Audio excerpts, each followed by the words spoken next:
వచ్చిందా సరిగా? ఈరోజు వన మహోత్సవ దినాన్ని పురస్కరించుకుని ముఖ్యమంత్రి గారు అక్కడ రాష్ట్ర స్థాయిలో మొత్తం రాష్ట్రంలో ఉన్నటువంటి మన భద్రాద్రి, కొత్తగూడెం, కిన్నెరసాని దగ్గర నుంచి ఇంకా అనేక పార్కులు అభివృద్ధి పనులని వారు ప్రారంభించారు.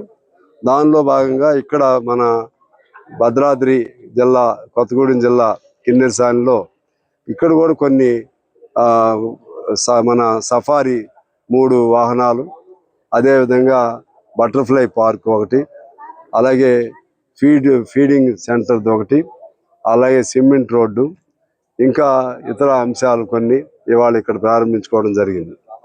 అదేవిధంగా దీనికి సంబంధించిన టూరిజం హోటల్ కూడా తొందరలోనే ప్రారంభం చేయించబోతున్నాం.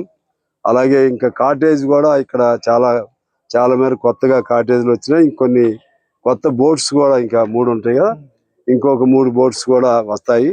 అదేవిధంగా అద్దాల భవనం కూడా ఇక్కడ ఉంది. తర్వాత సెంట్రల్లో, కిన్నెరసాని సెంటర్లో ఒక ఐలాండ్ కూడా ఒకటి ఉంటుంది కిన్నెరసాని ఈ సెంటర్లో. ఆ విధంగా రాష్ట్రంలో నాకు తెలిసి ఇంత అందమైన ప్రదేశం ఇంకెక్కడ లేదు.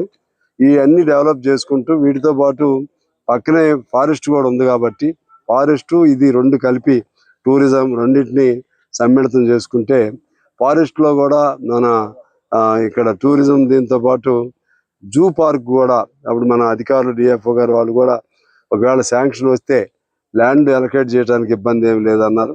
దానికోసం కూడా నేను చాలా ప్రయత్నం చేస్తున్నాను. సరే ఎప్పుడైతే నాకు తెలియదు. అది ముందు ఒక ప్రతిపాదన, ఒక ప్రయత్నం అయితే మొదలైంది. దాంతోపాటు ఇక్కడ సస్పెన్షన్ బ్రిడ్జ్ అంటే తీగల వంతెన ఇక్కడ మన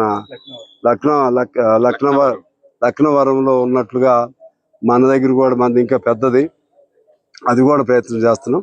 మొత్తం మీద ఇవాళ ఇవన్నీ అవ్వకపోయినా సరే ఒక ప్రణాళిక ఉండి ప్లాన్ ఆఫ్ యాక్షన్ ఉంటే అవన్నీ కూడా వస్తే రాష్ట్రంలోనే నెంబర్ 1 టూరిస్ట్ సెంటర్గా ఇది డెవలప్ అవుతుంది అని తెలియజేస్తూ, అదేవిధంగా మన జిల్లా భద్రాద్రి కొత్తగూడెం జిల్లా ఫారెస్ట్ విస్తీర్ణంలో నెంబర్ 1 ఉంది. ఎందుకంటే దాదాపు 10 లక్షల ఎకరాలు ఫారెస్ట్ ఈ జిల్లాలో ఉంది, సరే పోడు భూములతో కూడా కలిపి.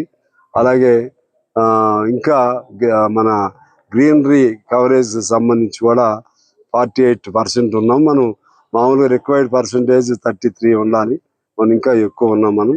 ఆ విధంగా గిరిజనులు ఎక్కువే, అదేవిధంగా మినరల్స్ ఎక్కువ, పరిశ్రమలు ఎక్కువ, అన్నీ కూడా మన జిల్లా అన్నిట్లో కూడా నెంబర్ 1గా ఉండే పరిస్థితి ఉంది. ఇంకా ముందుకు తీసుకెళ్దామని చెప్పి తెలియజేస్తూ అందరికీ నమస్కారం.